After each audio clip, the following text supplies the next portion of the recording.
Got our 75-foot garden hose here tucked up to our spigot, and we have a little puncture hole that's been here for a few weeks now. So what this means is that anytime we turn our spigot on, we get a little stream of water whizzing out of there. And it's gradually gotten bigger and bigger, so it's time to fix this up. Because the easiest solution for our situation here, we'd actually repaired this hose once before, and we're essentially going to reuse the same components to repair this damaged area here. We're fortunate, this is only about 12 inches off the end of the hose here, so we're essentially just going to cut down the length of the hose up to the damaged section, so we'll lose about a foot of length off the overall hose. If this puncture were in the middle of the hose, I may seek out a different repair solution there rather than having to dispose of some section of the hose. So the first thing we're going to do is we are just going to snip off kind of the damaged end so we can throw that away.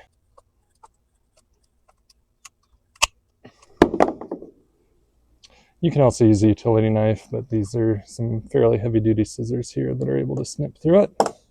Then I'm just going to go ahead and remove these hose clamps from our previously repaired end of the hose.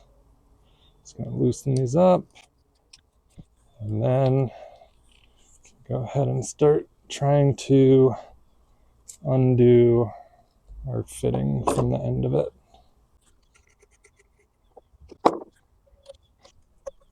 And that's on there pretty good. It's probably a barbed connection. So what I'm going to do is just take my utility knife and go ahead and try and puncture this to loosen it up a bit.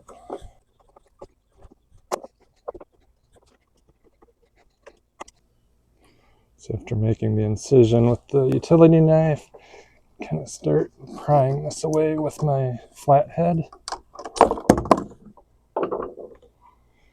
There we go. So yeah, we've got the barbed connection. That's why it was pretty hard to pull off. Previous repair I made was probably about 5 years ago on this hose, and this was just a component I picked up at the hardware store for a few bucks.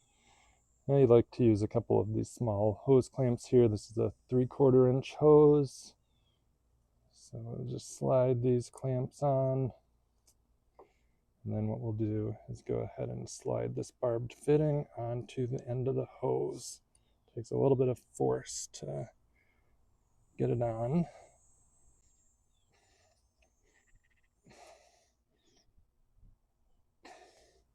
There we go.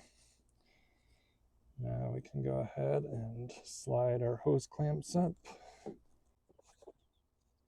So we want to get this kind of to the end of the hose, so we get a nice secure connection onto the fitting. All right, it's nice and snug now. We can go ahead and test it. All right, turn the hose back on there.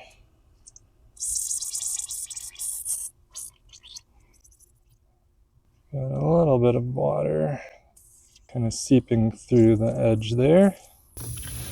So that little bit of water seeping through, that means we don't have a super tight connection there. So we're gonna go ahead and see if we can tighten this a little more.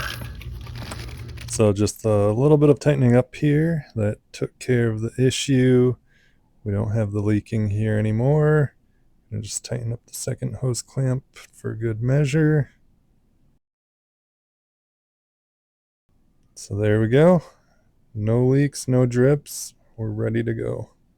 You can see here just spraying. Everything's functional, no leaking. Our issue is solved. Overall, this repair took me less than 5 minutes, and for under $5, this repair can be made. A couple hose clamps along with the barbed male adapter. If you enjoyed this video, please feel free to like and subscribe. Thanks.